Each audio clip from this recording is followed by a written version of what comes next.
welcome back to another episode of the Talk to Terror Morning Show, where we go over tips, tricks, ideas, and exercises to help make you the absolute best version of yourself, not only for yourself, but for the people you love and care about most. You become better for not only you, but the people you love and care about most.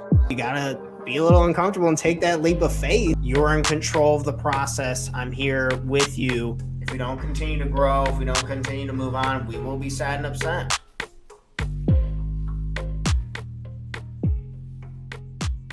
We're all about personal development here, help to inspire people to start their day off on the right foot. We're big believers of momentum. Momentum, it's Monday. Maybe that's what the M in Monday stands for. I know you're probably feeling a little bit tired. You're like, Tanner, jeez, it is early.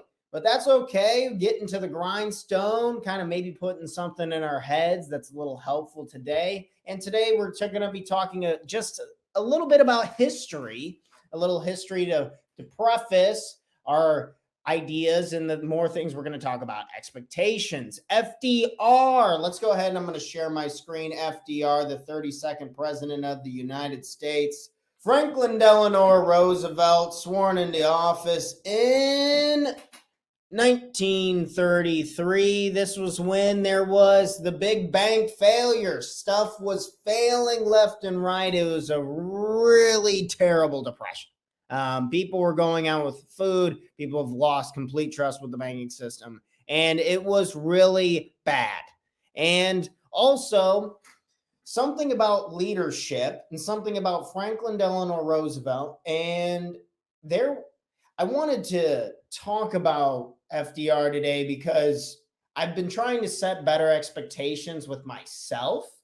And I believe I've been multiple things that I pulled from my notes and like reading off of him have really motivated me to set better expectations, to be able to understand and see how important this is in taking action.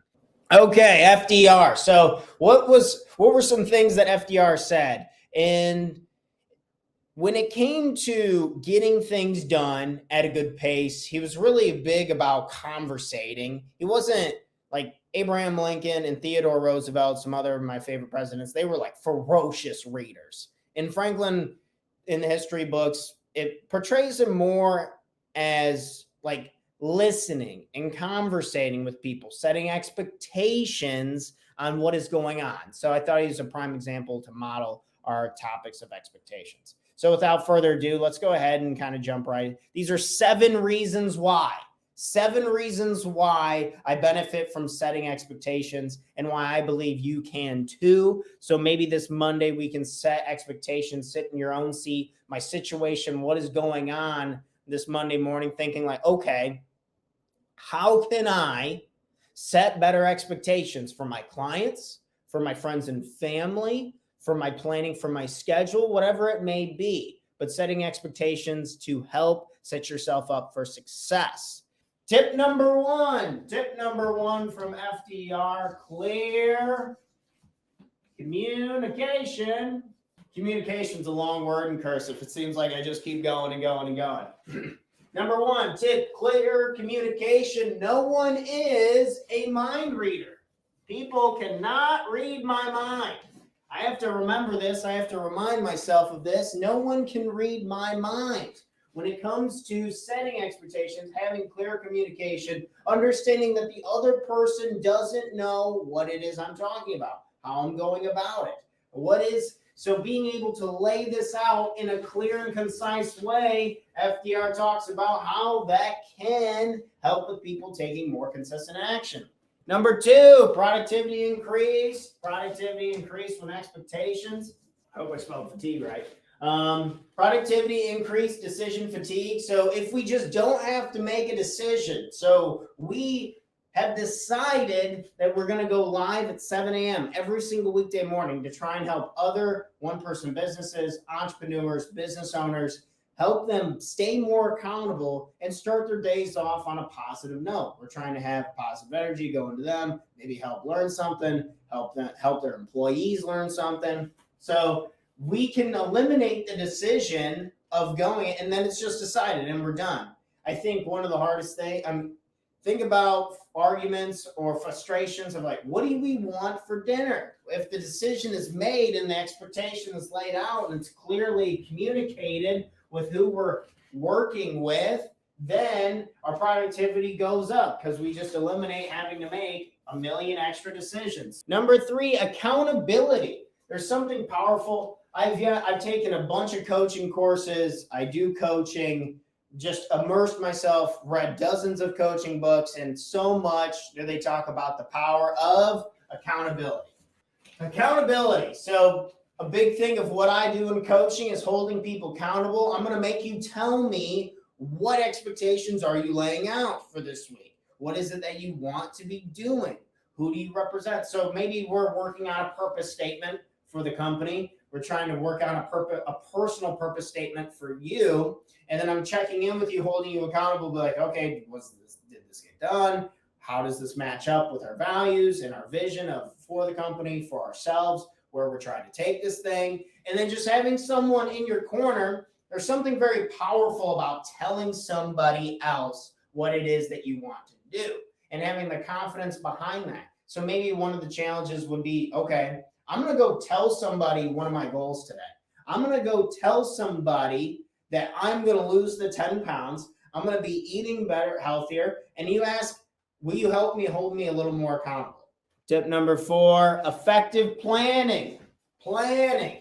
You got to have a plan. Planning. I help people create life maps, try to set up where we are today, where we're trying to go in the future, what's the fun stuff we get to enjoy in between. So the power of planning, we can do this by setting expectations, by understanding, okay, where is it that I really am trying to go?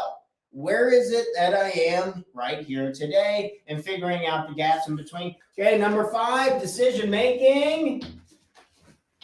We talked a little bit about decision fatigue. So getting up, decision making, I decided, I set the expectations of this week. I want to get up at 5 a.m. this week. And I got up at, I think I was literally out of bed and dressed by 5:15. So there's about a 15-minute window where I could have been up a little earlier, but I still got up and I was still proud of myself. I was like, okay, got up 5:15, time to head downstairs and start looking at some social media stuff. So decision making, just deciding, can be the expectation. So what do you want to decide on? Do you want to get up earlier in the morning? Do you want to go to bed earlier at night? Number 6, this is probably my favorite of setting expectations, is reducing conflicts. Reducing conflicts. People will argue about things that are irrelevant. People will argue about things that we're not even talking about the same thing. And this happens all the time. All the time. I'll be having this point. I just want to hear myself talk to a point. I don't know if you've ever heard that or thought that before. It's like, man, what are we even arguing about? If you lay out the expectation and you know what you want and you know where you're going and you know the task in between, and this is communicated in a clear, concise way, then we can really reduce a lot of the conflicts. So lastly, a point that I wanted to put on here, 90%, 10%. So this is a business, something I read in a business book a long time ago, and it's always stuck with me. 90% of the work is done in the first 10% of the process. Say it again.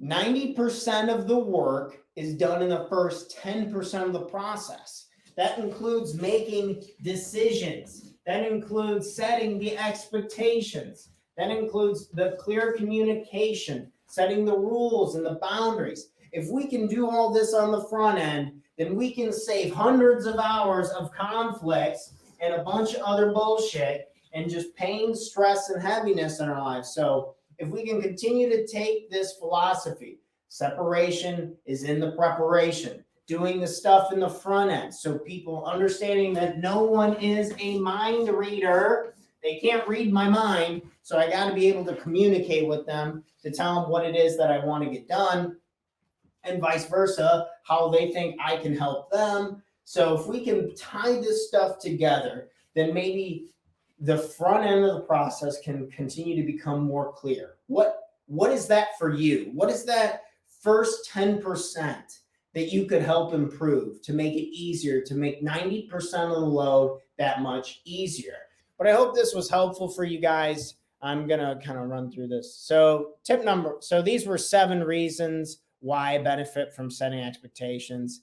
Having clear communication always makes everything easier. Productivity's increased so we can get better results. Making sure that we're held accountable by somebody other than ourselves, because we always do more for others than ourselves. Effective planning, you got to have a plan. Decision making, we want to steer away from decision fatigue. Reduced conflicts. Conflicts can be so heavy and they can beat the crap out of us to the point to where we just don't want to emotionally take any more action. Like, no, thank you. And then also understanding that the separations and the preparation and getting that work done in the beginning can be exactly what we need to separate us, to help our businesses grow, help us grow as employees, as partners, as friends, and as people in general. So again, shout out to the GOAT, FDR, for helping inspire today's episode. Thanks for checking out our content. If you want to learn more about investing in yourselves and working with me and our company personally, we offer a 6-week Total Life Mastery Bootcamp where we go over the most important topics to make sure that our life has the foundation we need to catapult us forward, to take the right and proper actions, to become happier and more productive, guaranteed, or our money back.